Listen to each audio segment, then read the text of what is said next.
Okay, I was just reading a little bit just about, online, just a few things. Hmm. Did you grow up in Winnipeg? Yes, I did. Where Yeah. where is that for? I didn't really pay It's on attention. one planet sort of behind like Pluto. No. No, it's in Canada and it's Okay, I a thought so. province Okay. and it's just a little bit over from Ontario where I am right now. So Oh, okay. just one province over to the west. Okay. Okay, and your parents were both musicians. Yes, they were, and still are to some degree, but pretty much Yeah. retired. So, Oh, okay. So how did that affect you? I mean, did that get you into music? Or what was that an influence? well, let's see. Well, I remember probably when I was about one or so, them playing records in the house, and they were Mm-hmm. all classical pieces. Right. And I would, sing along and hum along, and they would say, "Well, how do you know that?" And I would say, "Because I know it." And they said, "Well, we've never played it for you before."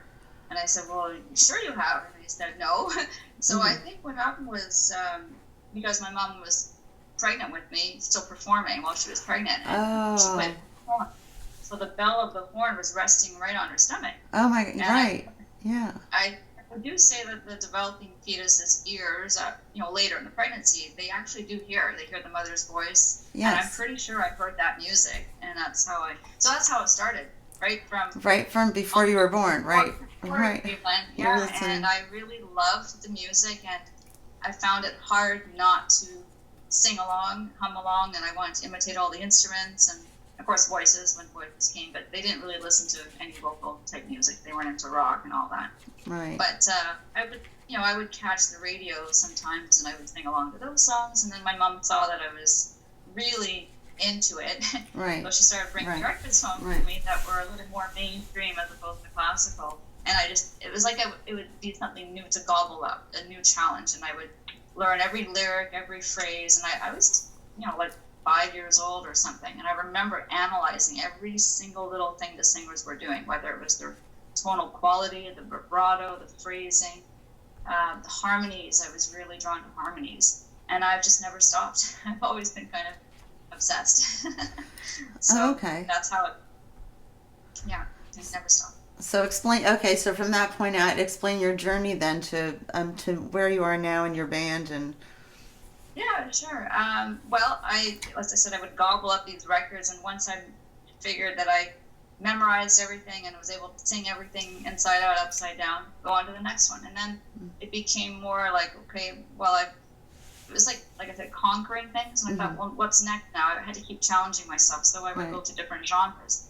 So then I learned how to sing, more rock, heavier rock. Then I went to opera, and I actually performed in a few operas Oh. 10 years or something. Yeah, and that was really fun.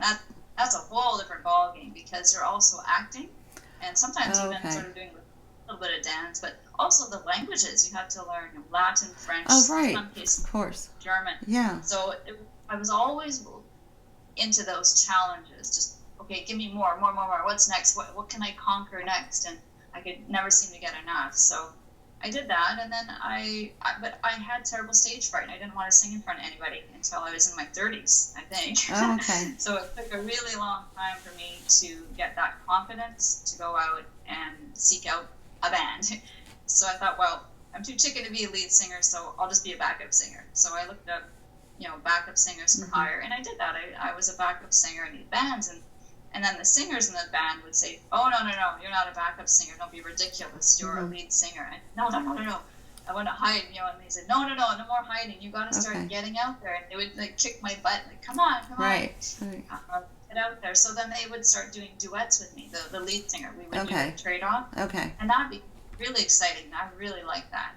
And then it just became that everyone was just doing different projects and people would leave bands, and I said, well, I'd really like to have just my own. I was always in other people's bands. So I decided to try to start a cover band, which I did. But then those players were so good that they left and did solo projects. I thought, oh, no, now what? So I just got lucky when Don Stagg in my band saw me as a singer for hire on the internet. And he had a band called Odonata with two female singers. And they were doing a very operatic, new age, progressive art, experimental, classical. Okay. Okay.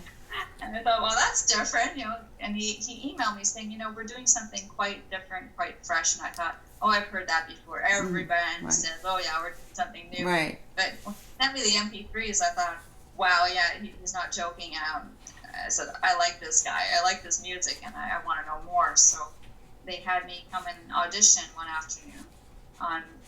They had a couple of tracks that didn't have vocals on them yet. So they said, well, what do you think about this? How would you work with this? And I just started immediately writing vocals and like the lyrics and the melodies. And they said, well, you feel comfortable going and recording that right now? And I said, I only just got there. I said, right now? I don't even know these people really. And they said, okay. So I went upstairs and we recorded what was Sun Goddess. And we basically just did it in one take, and it's on the CD, and I got the job. Wow. So, but that's how easy I find to work with these people, Don and Gary being the core members, Gary Flint and Don Stagg. They're so easy to work with. I find them to be quite brilliant, actually. So creative and just good people. No egos, and that's one of our mottos with the band is basically check your ego at the door and just keep an open mind, and it's all about compromise. And that's what we've been doing for, I guess 12 to 15 years now. We've never really had a problem, and you see so many bands having falling outs over nothing, but we've stuck together because number one, we love the music, and also that we're family, we get along, and we just compromise. And that's hard to do. Yeah. It can be, yeah. And I've been in other bands, I've seen it all the time where one person in the band, all it takes is that one ego, and it can ruin the whole thing. And it's about the music, and it's about the joy, and it's about the commitment and that compromise. And like you said, it's rare to find that magic combination. But as soon as they play me anything new, they always say, oh, Anne, we have something new, we want to see if you like it. They'll play it for me, and I've got like tears streaming down my face, and I'm kind of hiding and going, it is so beautiful or so moving, and like, yeah, that sucked. No, no, I mean, every time they blow me away, and I'm so lucky that they found me, because it's a once in a lifetime being, going on this long and being that inspired by them still to this day. And we're working on our 4th CD now, so I'm very excited about that. That's great, right. And also, well, you talked about your background a little bit, and, being open to so many different things and trying different things. So I could see how you would easily fit into this type of band. Yeah. There's a bit of everything in the band, as I said. And, in what I mentioned before with the Ode and Nod, the other band, we switched the name, obviously, to Dream Aria. And it is and the reason I chose that name is because I found it to be, in the beginning, there were a lot of operatic aria passages, and we do still put those in here and there to give it that kind of interesting flavor. And then it's very dreamy.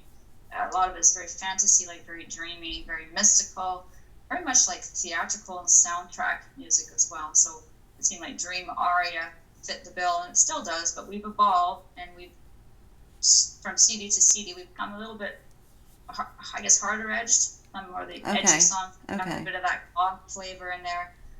Some people say we even have a little bit of metal in there. I don't know if I've gone that far. I'm not some kind of metal queen. But spike my hair.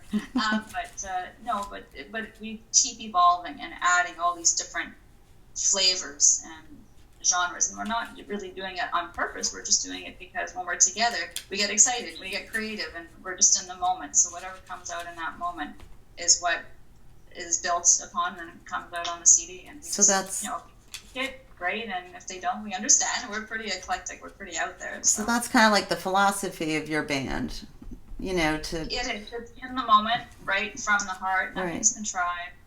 And we don't use any computers. We don't have Pro Tools and cut and paste and auto-tune, nothing like that. It's pretty organic as possible. I mean, they've got DAT tape. That's a good way to describe it.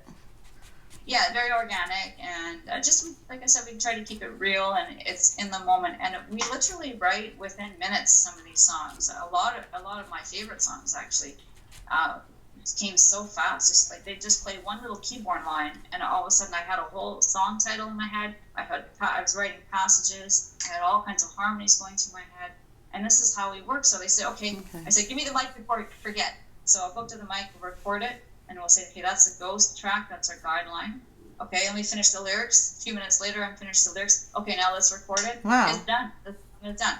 And that's how we do it. And I wouldn't change it for the world. And when you try to force it is when it doesn't work. With a lot of things, yeah. With pretty much, yeah, and anything creative, if you're trying to force it, like a painting or going on a photo shoot or anything like that. Some you obviously have to plan to some degree, but you have to be open to just letting something come through naturally, for sure. And that's how we do it. So, and yeah, we have a good time. Good. Well, you did talk. So you were talking about your different albums, and I was going to ask about, and you got into it a little bit about sort of the evolution of or the difference between the different albums, and so could you talk about that a little bit? Sure. Well, the first CD is called In the Wait, and again, that was actually half the CD was already written before I came into the picture, so we kind of kept it the way it was. And I would say it was very much a lot of world music, a lot of Middle Eastern flavor, I heard Mozart in there, Beethoven, I heard maybe some Yanni, some Enya.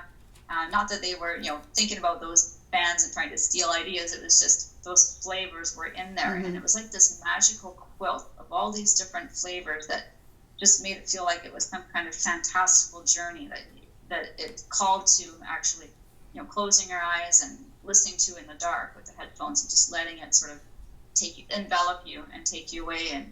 And it just was like this all I can describe as a seamless quilt of different flavors and things just kind of all woven in and just flowing that way over there. No, I can visualize that. Yeah. Yeah, and that's how it felt to me. And so I just, I jumped into that water and floated along. But it was very, there was maybe one track on there that was a little bit harder edge. Actually, definitely the harder edge. And it is called The 11th Hour. Okay. That's definitely a straight up rock song, very up tempo. But the rest, again, were very dreamy and fantasy-like. And then I kept telling the guys, a lot of our new fans back in the day said, you know what, we'd like to hear you go just a little bit harder, just a little more guts to it or something. And I said, well, I'm all for it. I'm a rock chick, I guess you could say. I'm a rock girl, but I do like everything. But I like something where I could really just feel it, something an edge. Real edge.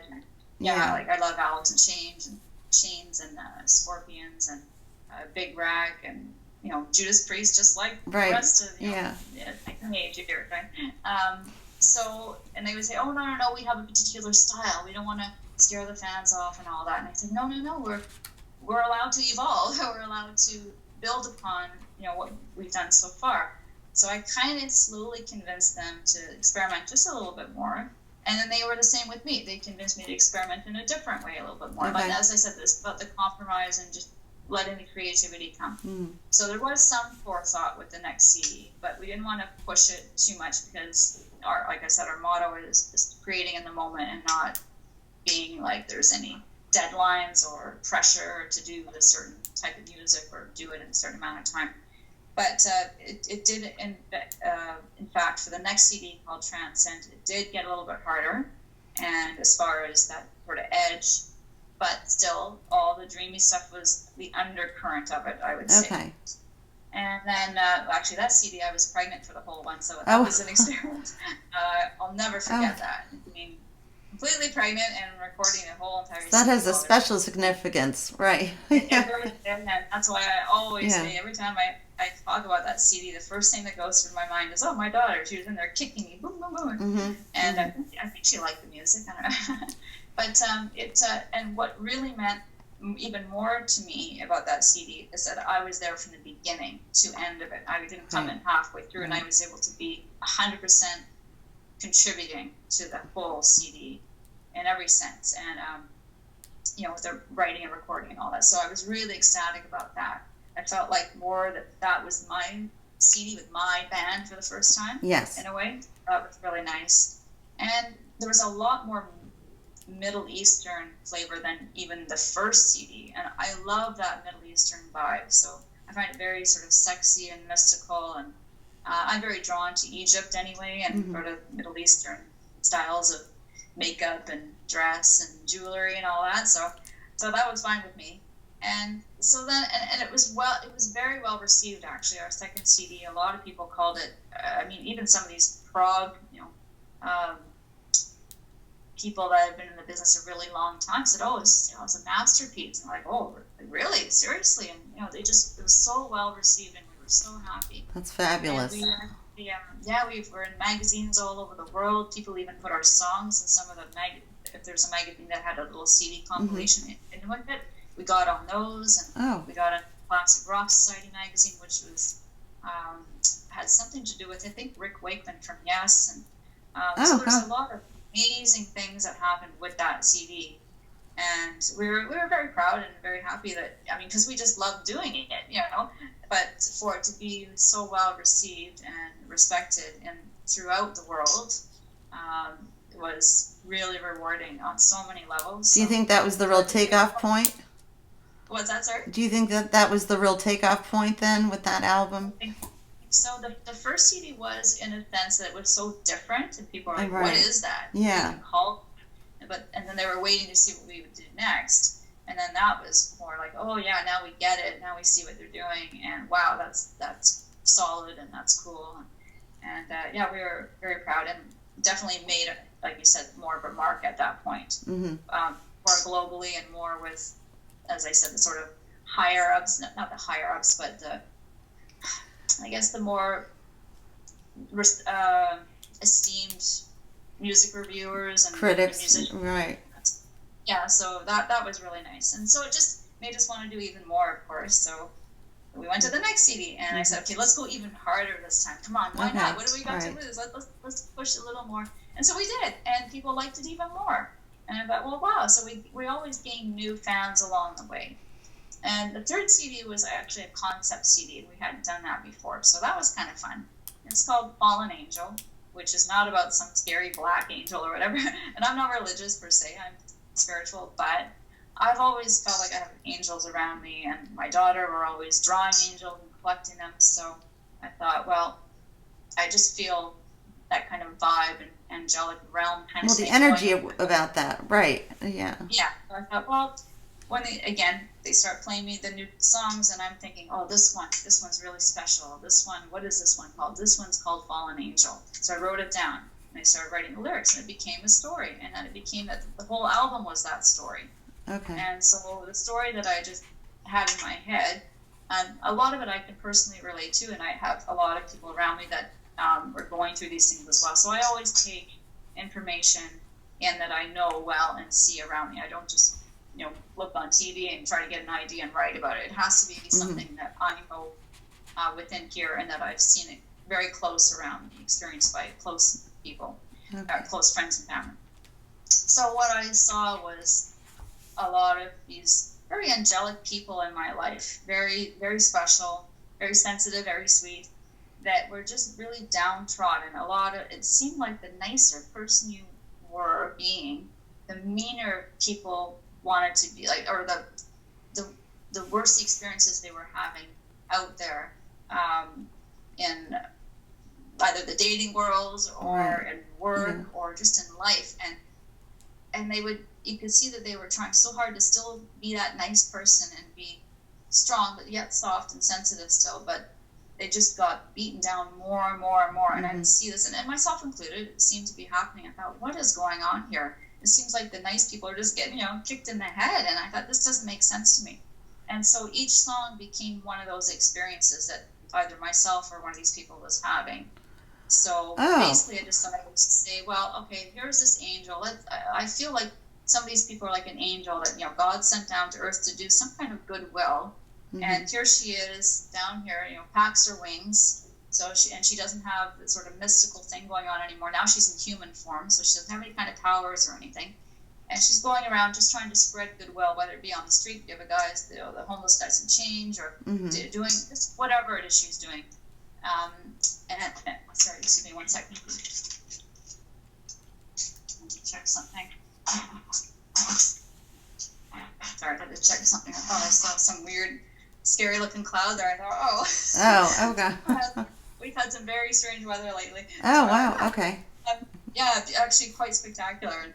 I should send you some pictures later. Okay. But, So yeah, so here she is in human form, and she's trying to do her goodwill, but she keeps feeling that she's just getting kicked down and down, Mm-hmm. and she's feeling human emotion for the first time because she's in human form and she's not used to it. She's thinking, what are all these feelings and emotions? I don't know how to deal with them. I feel like I'm just, falling and falling and falling, and so she would cry to God, I can't do this anymore. I didn't know it was going to be this way. Mm-hmm. What is this? And Mm-hmm. he would say, oh no, you have to experience this. Just keep going, no matter how much they're trying to make you hate them. You have to never hate. You have to still spread that love, Mm-hmm.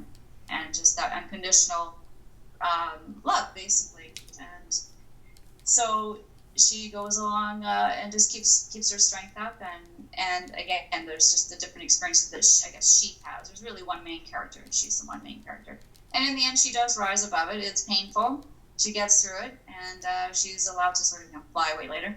But it's a real battle within her and within all the different experiences she's having. So that's basically the gist of the CD. And so that was our first time doing a sort of concept thing, but it was not just something even contrived, really. It was real experiences that I was encountering through myself and other people. So it's deep. It's really, yeah, but it adds a whole another element, a whole another dimension to it. Yes. So, I see what you're saying. So there we are now. That's the 3 CDs, and we're working on the 4th, and I'd say this one's becoming really eclectic again. I mean, what's going on here again? So we'll see how this one goes. But we did put out a few songs already. I don't know if you got them from Dawn or if you heard anything. Yes, just from my manager, a few, yeah. Okay, yeah. Because, they put out, we did a couple of covers. We did a Led Zeppelin cover, and that was a lot of fun. I've never sung Led Zeppelin, but that was fun. Oh, great. And the Bolero, the Ravel classical. Oh, yeah, Bolero. right, of course. I put like a little bit of a lyrical section in there, but mostly it's just instrumental. And we had one called The Other Side, which is, again, a personal experience, something that I went through that was quite wild, so I had to write about it. And then we had The Queen of Make Believe, which was a song given to us by a friend. It was actually his piece, and we basically helped him I recorded my vocals on it in the way that he wanted and all that. And then in the end, he said, "Oh no, I want to give this song to you guys." And I thought, "Oh wow, that was a surprise. It's not something we would normally do, but okay." So that was nice. So great. That was the CD. And it was also going to be Anne Bonny, which was a pirate song we had written, I think, the first few days I met them, like from way back. So that's finally going to come out and make its appearance, its grand appearance. It's quite frog and pompous and the whole thing. And it's based on a true story as well, too.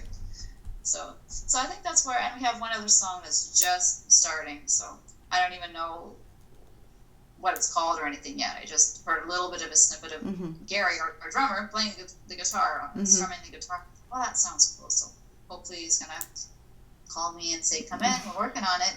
Like, come on! I'm excited. That's great. So yeah, that's where we're at right now with the band.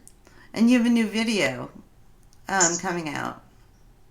I'd like to do a new video. We had the video Fallen Angel years ago when that CD came out. Okay. And had some fans that were doing sort of fan art type videos, so some of our songs.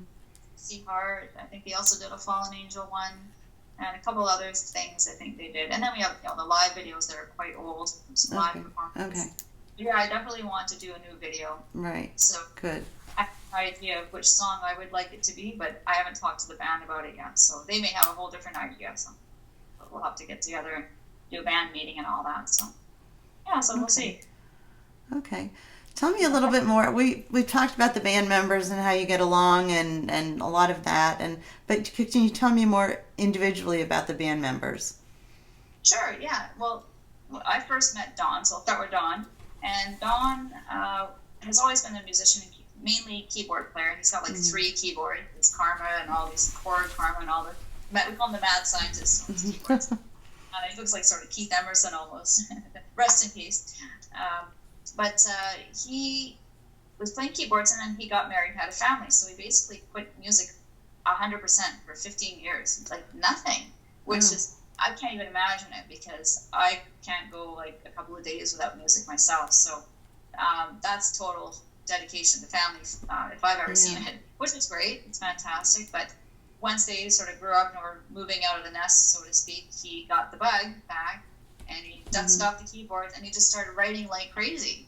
And he had so much that seemed like a dam burst open, because you imagine holding things in, 15 years as a musician, as a creative person. I can't even imagine. So here comes this explosion of material, and it was all very sort of, like I said in the beginning, like new agey and classical and dreamy and fantasy.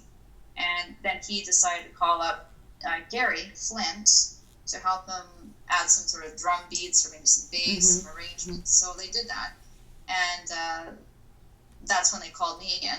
But between the two of them, Gary would do all the bass lines and loops and all like electronic drums. He would help with the writing, whether it be some of the melodies, maybe he would sometimes even have ideas for vocal parts. He does a bit of everything: bass, vocals, keyboards. But his main instrument is definitely the drums. He's an excellent drummer, and he was always into the very heavy prog bands, like Giant. I think they're called Giant. Emerson, Lake and Palmer. I know I'm missing King Crimson. He's into the Beatles. He loves Debussy, Eric Satie, and so those are his, and the Beatles. Those are his big influences, and I would say it's pretty much the same for Don. So that's their basic background. But Gary's always been in bands. He was in a very well-known band in Canada here, and probably North America, maybe even worldwide to some degree, called National Velvet. And they were an awesome band, and they were sort of pop goth. And it was a female singer, and she looked sort of like Lily Munster, but maybe even better. Beautiful, beautiful woman. I still talk with her. Long black hair with the widow's peak and the gorgeous features. Looked like Jane Russell with this beautiful and beautiful voice. So he was doing that for a long time, and then he went on. That band they're still sort of together, but they all the band members went on to do other things. So Gary just became basically a record producer, engineer, and was gigging on the side.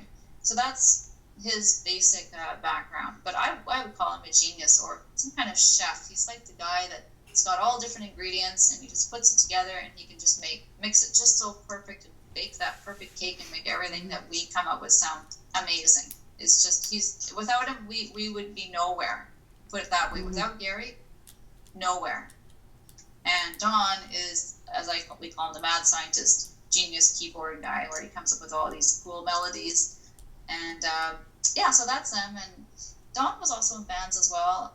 I'm trying to remember the name of one of them. I think it started with a T, and it just escapes me right now. But they did quite well. They sold a lot of records in Canada too. So so then there was little old me, and I came from Winnipeg, and I was always singing from when I was 4, and then I got into piano and cello, and I played in a junior orchestra, the cello, for a while. I took music theory. I did ballet. I was a ballerina for a long time, 6 years. Oh, okay. So. Gosh. I did jazz dance as well. And then I just got burnt out because I was doing all those things at once, and I just said, let me just pick one thing. Singing, of course. So I always stuck with the singing. And then I decided, because I was too scared to sing in front of anybody, I thought, I still want to be in music. How can I do that? I thought, record producer, perfect. So I came to Toronto here to take recording arts. And that's why I'm still here. And I did that for 2 years. I took record production, engineering, and all that, and management, small business, communications. And then I worked in some record stores. And that's when people they would literally come up to me like with their foot and go, come on, what's all this fooling around behind the scenes stuff? You're not on the stage singing. What's the matter with you? And I said, no, I can't do that. I'm too scared. And they just roll their eyes at me. And finally, I got tired of them yelling at. Actually, sometimes some of them would actually get upset with me. They would say, what's the matter with you? You're wasting something here. You're wasting. And I say, no, I'm nothing special. I just like to sing. And I'm like, no. So, so then that's when I just to reiterate, found the backup gigs, and then they kicked me out to the front there. Come on, get out front. And then I ventured out, and now Dawn found me, and here we are. So that's sort of how it went for me. And now we've had different guitars over the years for all the CDs. And the first CD we had Josef Palasanovic, and I think he's another genius. His style was very eclectic. He's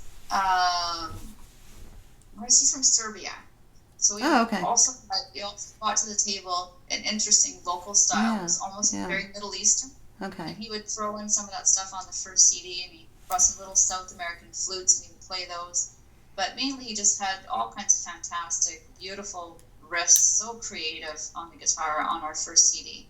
And then he ended up moving on and pursuing some other projects, which I was sad, but life goes on. So then we got in a new guitarist called Steve Akalakos, and he was Greek, and he brought in the Greek oud. It's a type of guitar that's a Greek instrument, and then regular guitars as well. And so he started collaborating with us on Transcend, and I think he did a fantastic job on that CD. I absolutely go crazy over the guitar work that he did on that CD. And then he moved on to do some other projects, and he had family and kids. Mm-hmm. So then the next CD we ended up just doing almost just guitar for hire kind of thing. They weren't like any permanent members. There was a whole slew of them on the last CD. We had, oh my goodness, who did we have? And also on our second CD we had Kurt Schefter from Alana Miles. He used to play guitar for Alana Miles. And who else was on Transcend? There's so many of them. Sorry, I don't want to forget anyone. But basically, well, that makes it so interesting. Tim Welch and Mark Crossley from National Velvet, which was Gary's original band. Back in the day, they played guitar. We had one of Gary's tenants, Mike Phelps, play on our last CD. We've had Mark McClay play on Carnival of Souls on our last CD. We had Rob Masiokas play on The Gift.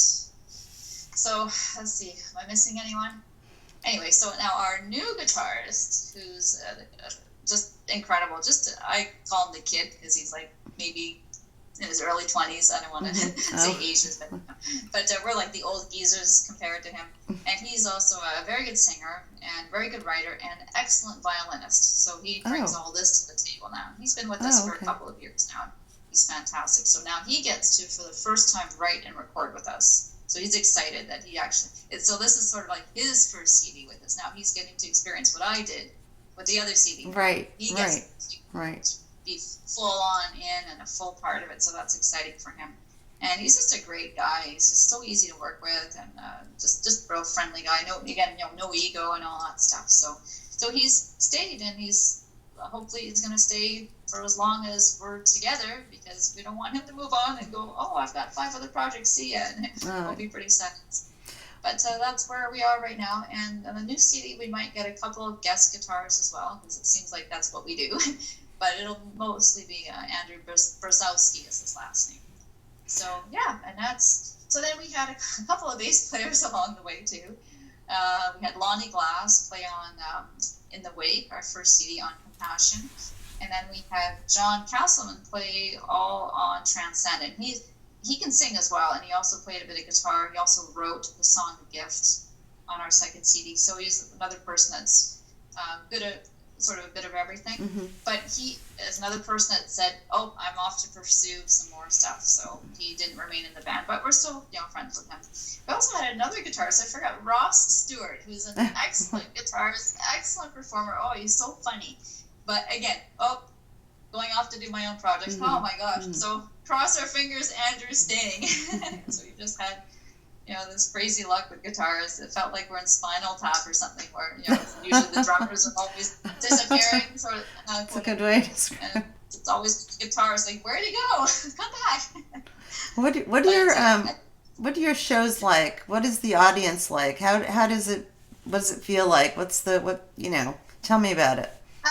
Well, the shows, they're usually a little bit, sort of larger than life, obviously, than the CD. It's always nice to have that. We use real drums at the real show, whereas on our CDs are actually all electronic, and that's sort of our signature style on our CDs. But live, Gary's out there pounding his heart out on those drums. Woo! It feels, you can feel it, on your chest. It feels amazing.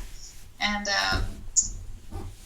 we will ad-lib a little bit to the songs, and we usually play, of course, the songs that we've noticed are more popular with our fans. So we'll always play In the Wake, Body, always Serpent Nile, 11th Hour, Fallen Angel, Gypsy Heart, Transcend, oh goodness, Pandora's Box, sometimes Blue Lady, The 11th Hour, I think I already said that.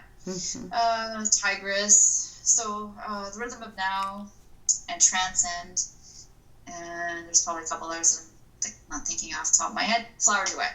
And those are the main ones that we do at the show, and it seems to kind of blow the roof off. So, Okay. Oh, we do Sun Goddess as well, but we tend to keep it high energy. So we do more high energy songs, and of course that feeds right the audience. You get that give and take with energy, and it's pretty exciting. It's fun. I do get stage fright, but once we're up there, we definitely do our best to put on a good show. And I'm like moving around all over the place, hopefully not tripping on wires and falling off the stage. And we have a good time. But it's nice when you can connect with the fans in person as opposed to just online, emails and that kind of thing. Which is still nice, online. We really appreciate that. But it's a lot more rewarding when you can actually see them and talk to them and all that. It depends on the place. Sometimes you get a good crowd, sometimes not so much. I found that bars, we just do, like we did City Hall actually, we've done festivals, but when you do the little bars, I found that it's hit and miss. You might get just a couple people, or you can get a lot of people. So, but we put on a good show, I think, and we always get people emailing us afterwards saying, great show, and we want to see more. Let us know when your next show is. So it'd be nice to do some kind of little tour around, and but I don't know if logistically if that's feasible right now. But I would love to have a gig in front of the pyramids in Egypt, but I don't know if that's ever gonna happen. Maybe someday. That could be a goal. Yeah, love to get a bunch of belly dancers up there and with me, and we can do our little thing, and in front of the pyramids. That's my big dream, but I can dream, right? So I don't know. Of course. Dream. I don't know. We'll see. And dream pyramids. What are you currently listening? Like, what do you listen to when you're not creating your own music? What do you do? Well, I used to listen to a bit of everything, including Chris Botti, who's a trumpet player. Listen to everything basically from ABBA to ZZ Top. I get it. Mostly old music. I'm not. Some of the new music I don't mind, and my daughter's 8, so I'm hearing what she's listening to. Some of it, like I don't mind some of the Katy Perry and maybe some of the Taylor Swift and little other. Ariana Grande does have a beautiful voice. Yeah, she does. I can't say that I would necessarily buy anything and sit there and put the headphones on and lay back. Right. I'm into the classics where you actually can sit for the whole album with the headphones and go on that journey and just be like, wow. That doesn't happen these days anymore. Maybe it'll come back. I don't know. We'll see. Maybe we can help that come back. Come on. But I love Toto. They're my favorite band. Oh, okay. Yeah. Those guys are heroes of mine. They are amazing.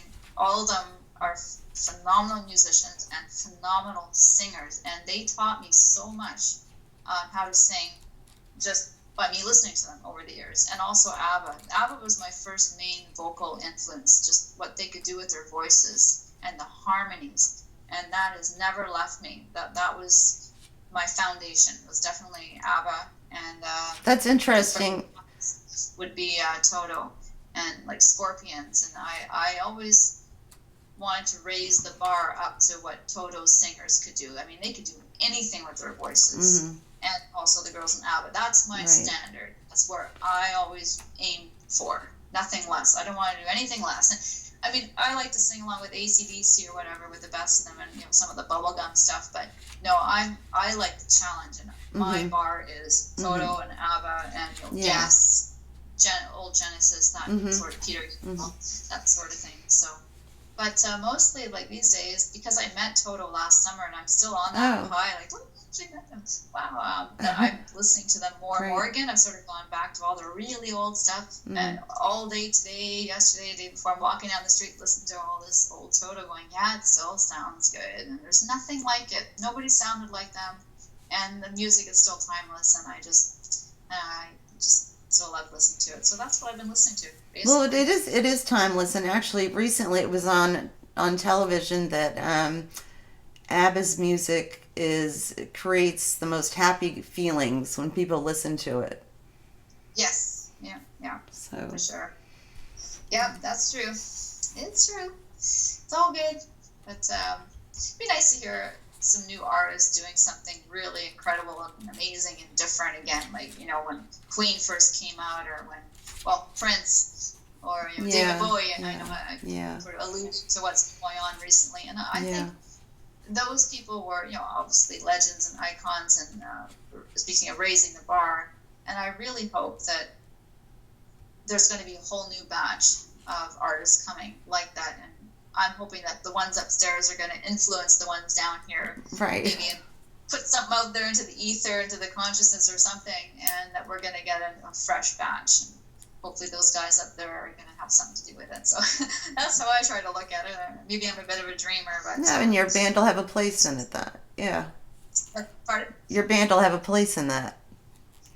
I hope so. I mean, we're contributing what we can, and actually on Bolero, the Bolero piece that we did, called Soul, we called it Souls in Time, our version, is basically about this very topic, how these legends, these icons came into our lives and held that torch, and now they've had to pass the torch, and it's sort of like, well, we're left here to carry that torch and hopefully live up to those standards, and hopefully we will give that torch to the next generation, the younger generation, in hopes that we're going to have that kind of music come back again, or that kind of creativity and that would be great. So that's basically when they brought Bolero to the table for us to do. I said that it's going to be about this, because that's what just happened. All of our legends, and, I was pretty devastated, and I didn't think it was going to affect me like that, but I'm not all starstruck and that type of thing, but it was really painful losing those artists when you're really not expecting it, and in ways that you're not expecting. And I was quite devastated, and it's that little twinge, like little gulp, It hurts, because it's your soundtrack of your life. I mean, of my life anyway, and so many of us. Right. I mean, Prince is part of, our history. It's part of our, growing up. Yeah. David Bowie. I mean, all these guys. Yeah. So that's a little bit hard to swallow when it's one. It's like, oh, it's sad. When it's like one after the other, it's like, wow. It's starting to get I can feel choked up thing. But at the same time, it's a beautiful thing, because look how lucky we've been that we were here to see that. Exactly. So watch those artists just blow our minds all these years. So I feel really, really lucky that we were born at a great time. I was born in 1970. I don't know about you, but 1970 was a good year. I'm very, very close to that. Extremely close to that. Extremely close. Those were the good old days.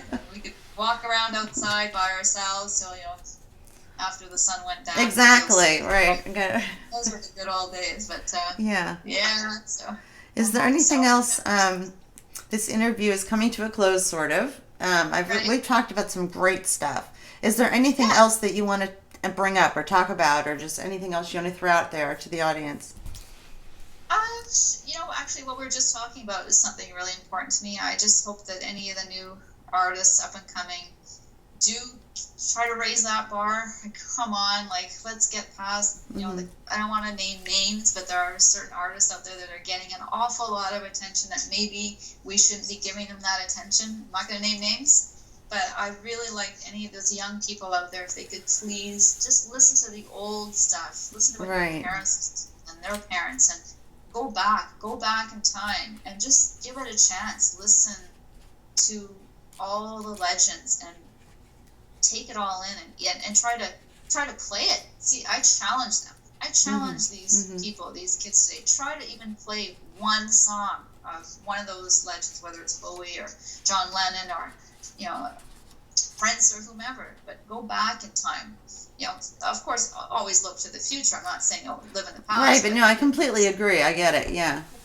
Just go back there, go to that history. And I'm not even a history type of person, but in this case, when it comes to music, I really hope the newer generation goes back into that music history and really studies it and gets it. Like, just get it and see that's real music. That's real creativity.